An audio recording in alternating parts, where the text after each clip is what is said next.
นี่เป็นบาวบุญนำเพาะมะม่วงที่ได้คัดสั้นไว้เนาะเป็นมะม่วงมันพี่น้องเอ้ยเพราะว่าคันบ่พอก็จะได้อ่าไปเอาตึมอยู่ที่พุทธอยู่ที่ป้าพุทธพี่น้องเอ้ยเนาะนี่ตัวนี้พี่น้องเอ้ยเนาะโอ้อันนี้จะเป็นอันนี้ซะนะสับมาเนาะนี่อันนี้เบียร์เป็นเบียร์ละนี่ขึ้นมาแบบนี้ละเขาจะยกมานะยกแห้งพุ่นนี่เอาว่ากันไปให้มันเขาจะค่อยขึ้นเนาะ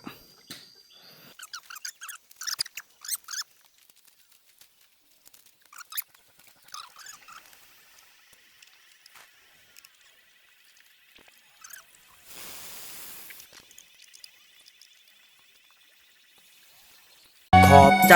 FCผู้มีน้ำใจแบ่งปันเหมือนฟ้าบันดาลให้สร้างรายการนี้มาสวยเหลือคนทุกข์คนจนหรือคนด้อยกว่าด้วยแห่งศรัทธาบุญนำพาได้มาร่วมทาง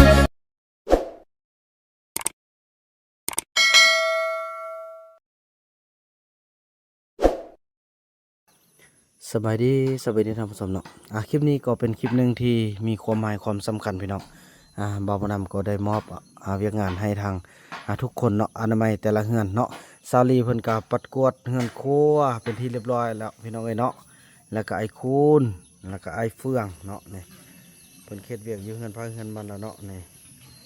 อนามัยขุดห้องอีหยังต่างนี่ไอ้คูนเพิ่นก็โอ้พี่น้องสมแล้วที่เพิ่นอันอยากได้บ้านอยากได้เฮือนพี่น้องเนาะนี่ไอ้นูนกับไอ้เฟืองมันพากันเฮ็ดบอลดังไฟบ่ยังต่างเนาะส่วนบ่าวบุญนำพี่น้องเอ้ยเนาะก็จะมาเพาะมะม่วงนี่เป็นบ่าวบุญนำเพาะมะม่วงที่ได้คัดสั้นไว้เนาะเป็นมะม่วงมันพี่น้องเอ้ยเพราะว่าคันบ่พอก็จะได้ไปเอาตึมอยู่ที่พุทธอยู่ที่ป้าพุทธพี่น้องเอ้ยเนาะนี่ไปเพาะไว้ให้พี่น้อง FC ที่มายามแล้วก็เพาะไว้ให้ไว้ปลูกที่หมู่บ้านพ่อตรงเหลืองให้มีอยู่มีกินในอนาคตข้างหน้าพี่น้องเนาะนี่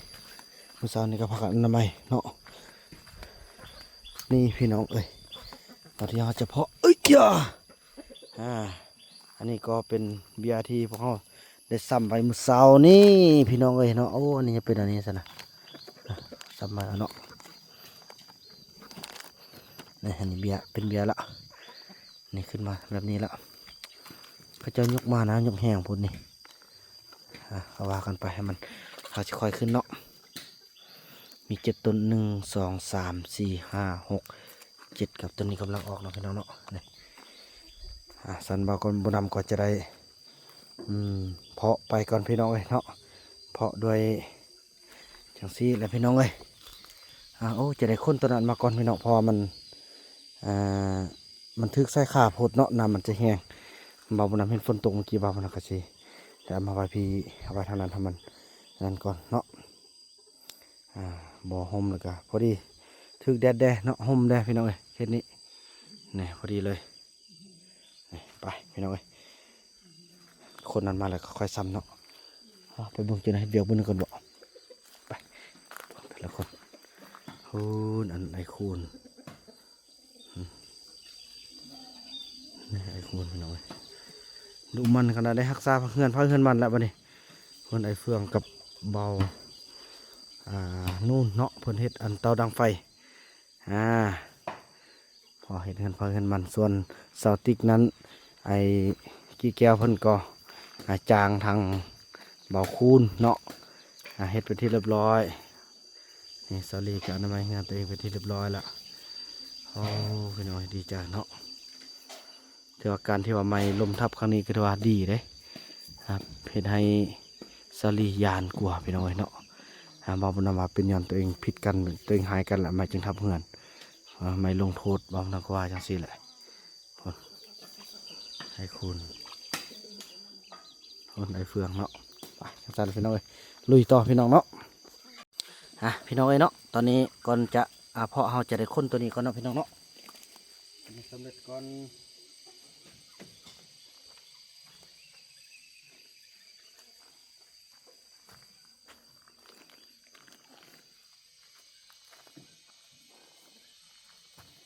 ถึกน้ำพี่น้องมันอยู่ห่มมือสาวบ้านนำก็ไปกำกับได้ตอนคนมาเนาะเพราะมีเวียกได้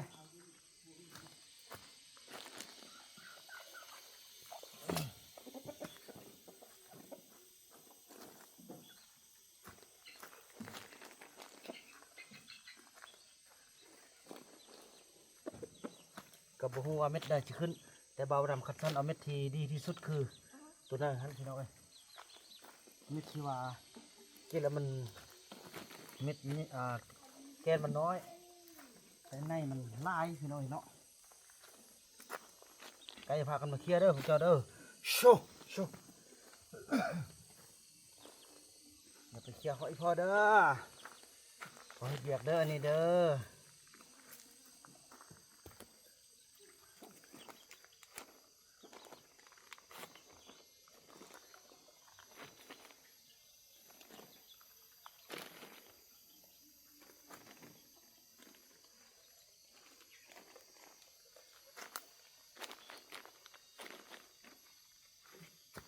เอาจับใส่ขาดนิดนึง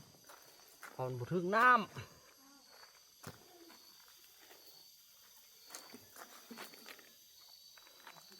พวกไก่เพิ่นก็มาเบิ้งในเต็มเลยพี่น้องมันก็จะว่าโอ้อีพอเฮ็ดยังวะจะว่าแหละตัวนี้เขาน่าจะไปไว้หุ่น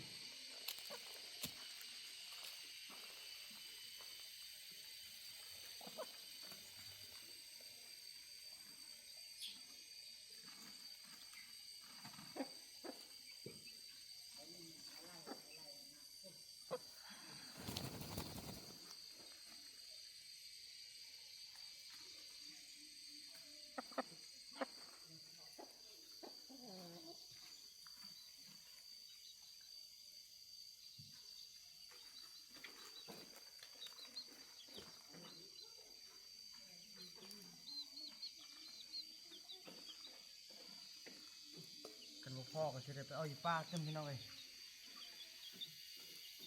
ก็ข้างตัวนี้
มีการเพาะมะขออีกพี่น้อยเนาะ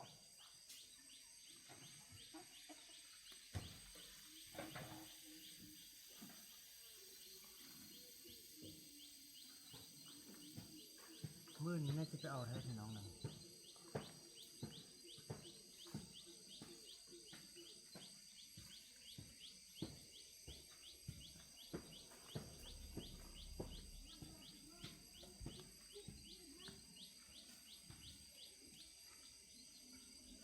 โอ้มื้อนี้พอเส้นทองสิมาไปบ่ได้ไปบ่ได้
ของฝากของต้อน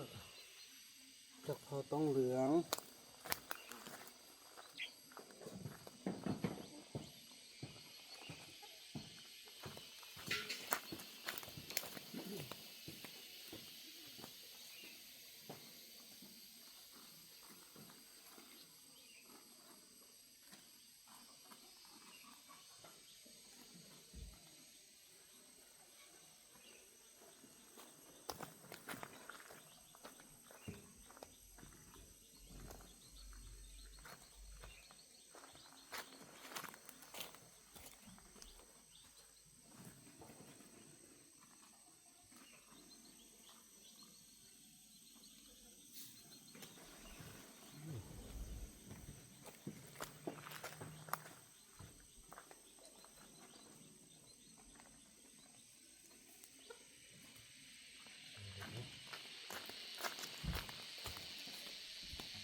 โอเคสำเร็จพี่น้องเอ้ย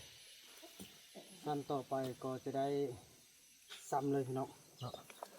แถวนี้ก็จะเป็นแถวที่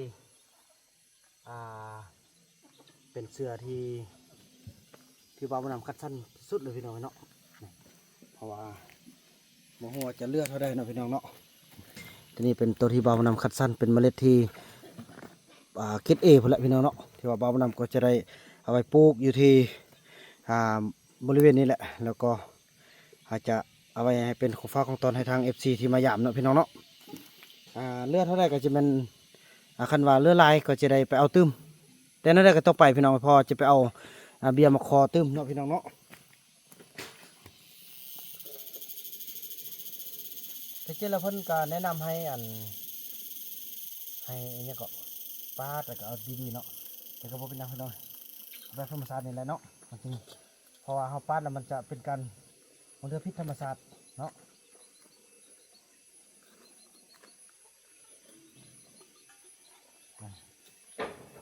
นี่แหละ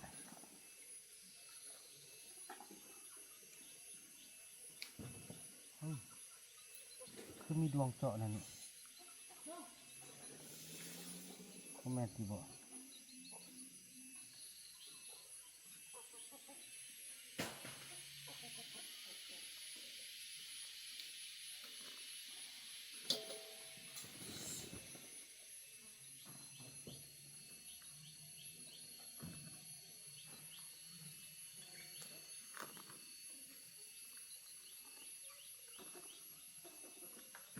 ค่อยขึ้นหมดเด้อ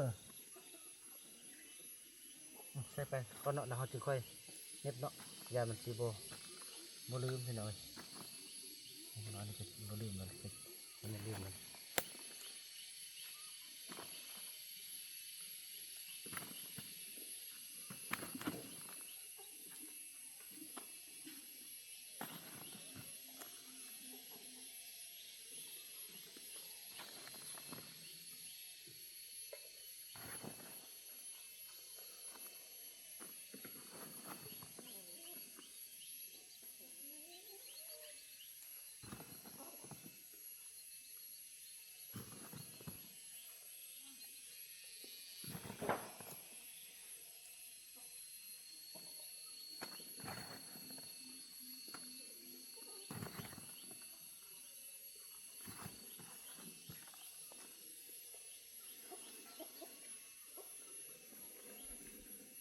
เอาตัวนี้พี่น้องเลย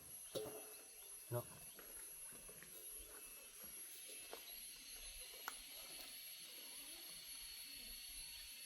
เอาตัวต่อนี้แต่หลักๆแล้วตัวได้ก็คือกันแหละพี่น้องเนาะแต่บางวันนำก็ได้คัดชั้นในแท้มันแต่ตัวนี้พี่น้อง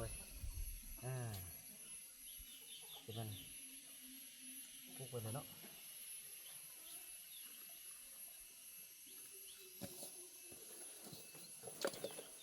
ไม่ก่อนพี่น้องต้มมาไม่กันเลย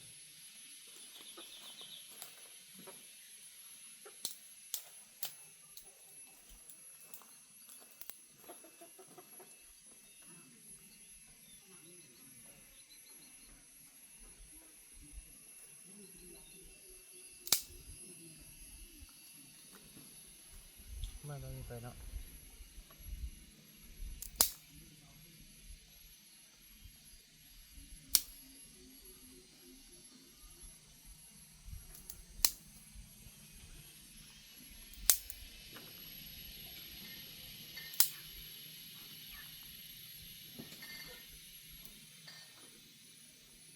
อันนี้มันตัวของแท้มัน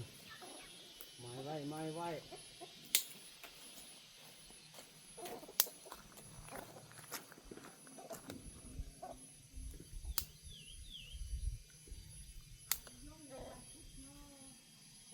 โอเคตัวนี้เป็นตัวที่เราคัดสั้นพี่น้องเนาะคัดสั้นจะว่าเป็นพันธุ์ที่แซ่บที่สุดแหละพกไว้เลยบ้านนี้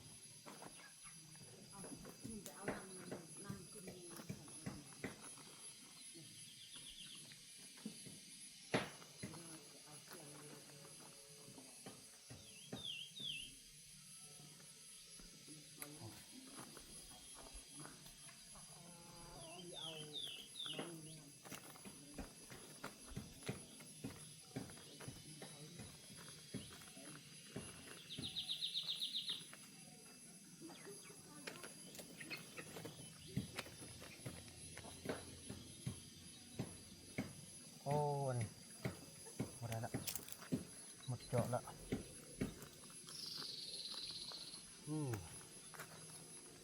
ตีใส่เอาเนาะ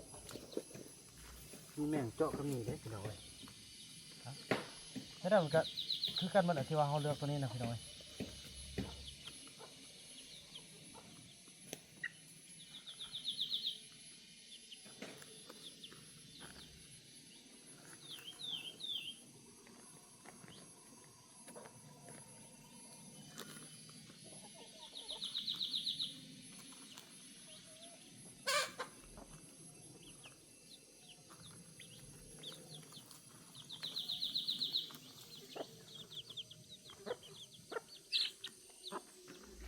วิธีจะออกไว้เขาก็เป็นปั้นแหละพี่น้องเนาะแต่บ่าวบ่นำบ่อยากให้มันพิษจากธรรมชาติไล่เนาะให้มันค่อยเป็นค่อยไปพี่น้องเมื่อเขาปาดแล้วยานมันไปทึกแกนในมันเนาะมันสิเสียให้แบบธรรมชาตินี่แหละพี่น้องขึ้นแบบธรรมชาติเลย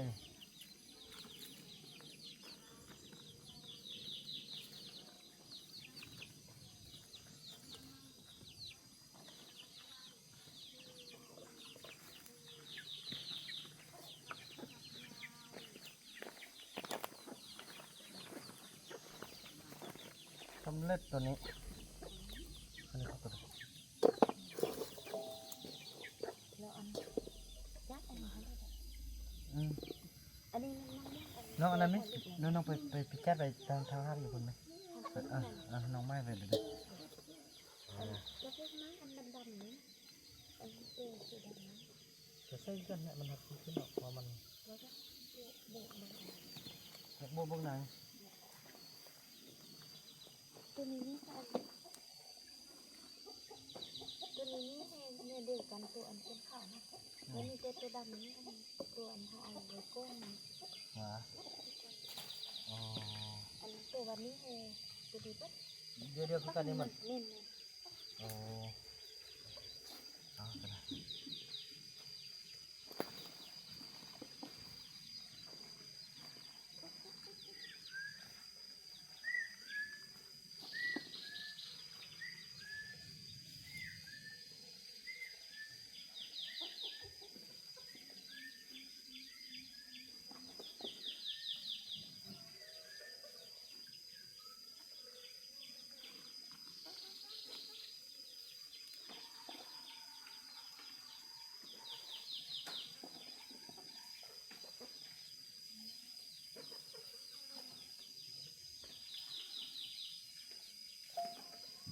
พวกมันเลยเนาะตอนเราก็เอาไว้หมดแล้วเนาะเราขึ้นเอา เราตัวดำนั้นไปอันเครื่องนี้เป็นห้าไม่ตัวดำ หา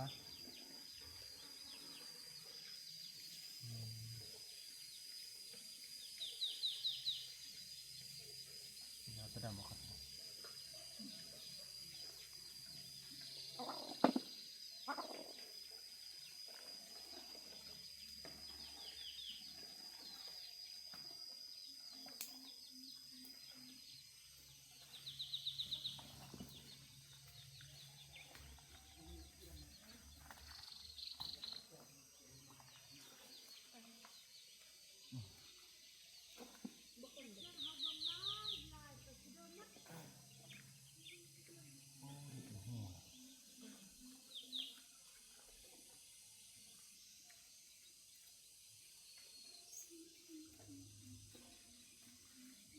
าอันก็มีนอนเจาะนะมัน โจทย์อยู่มั้งใช่มันทำในโจทย์ ใช่แล้ว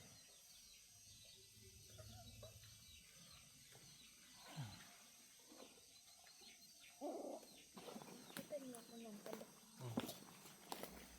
อันนี้เด็กก็ที่ไว้เลยเด็ก เออ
ทำกันลาย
เห็นหมักตัวนี้มันเป็นลายพ่อ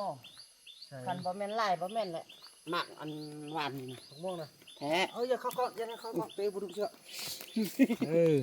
อันนี้มาแต่ใส่นี่ เอาแกนหมักอันนั้นแกนหมักม่วงอันนั้นมันเป็นอันนี้ก็ ม่วงมันนะ หมักม่วงนั่นแหละเป็นลายอันนี้น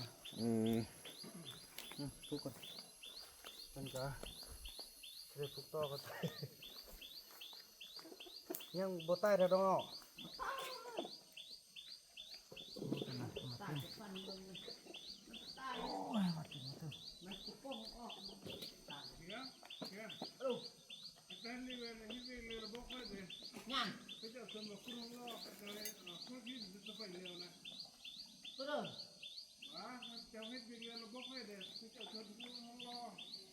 เอาของเราคุณเงินเบิ่งเงินมัน ของเฮาแล้วของ ของเข้าแล้วหมดแล้วเต้นคุณโอเออส่วนขึ้นว่าส่วนเข้า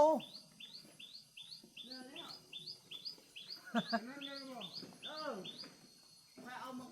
เอาแกนหมักม่วงไปสุดจะไปเรียมาแล้วเอาเห็ดบอลสิเห็ดบอลปลูกอะไรบอล ขุดเฮือนไผเฮือนมัน บอลเดือดแดดของมึง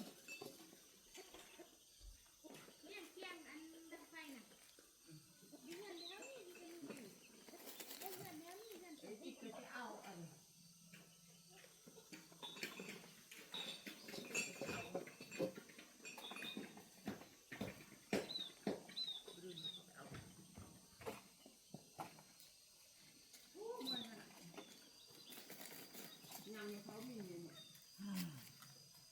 ทำมีให้บักส่งนะคุดเอามันน่ะหาเล่าน่ะหาลูกแล้วนะเฮ็ดน่ะ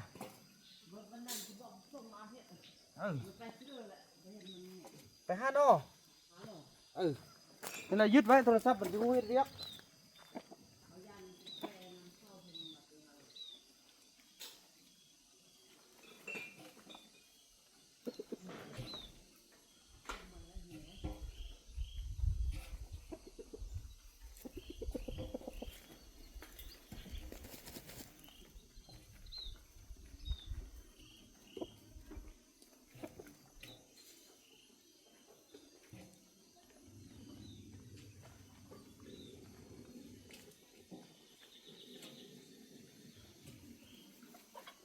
ถึงมาตกสปับปั๊บเลยน้อย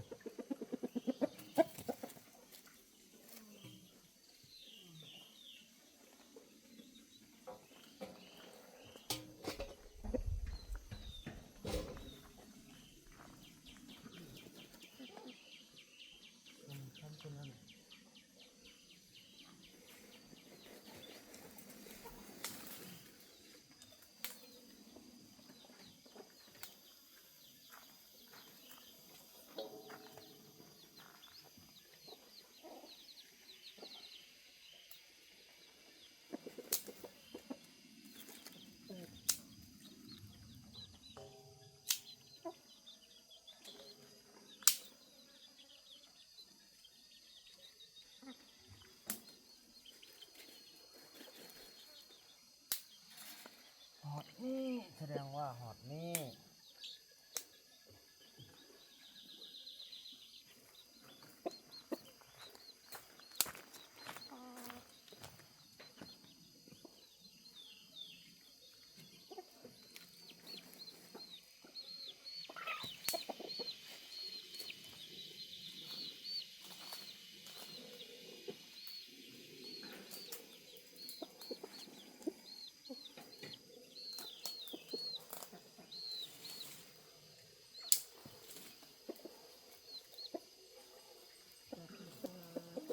มานะจ๊ะ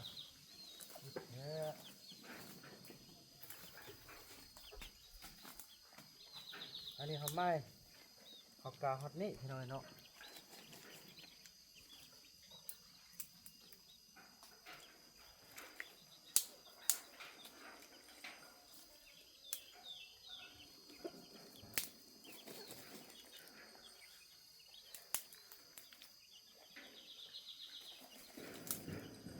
ใหญ่พอเด้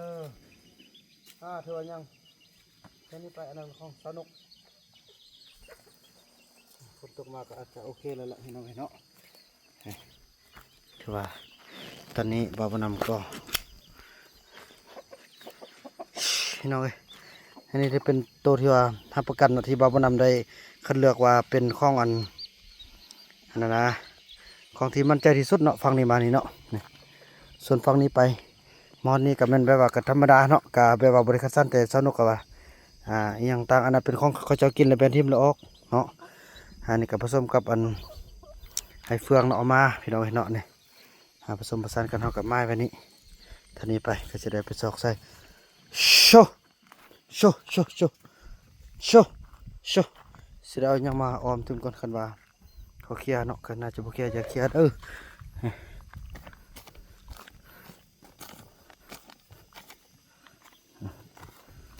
งามเด้อเจ้าเด้อ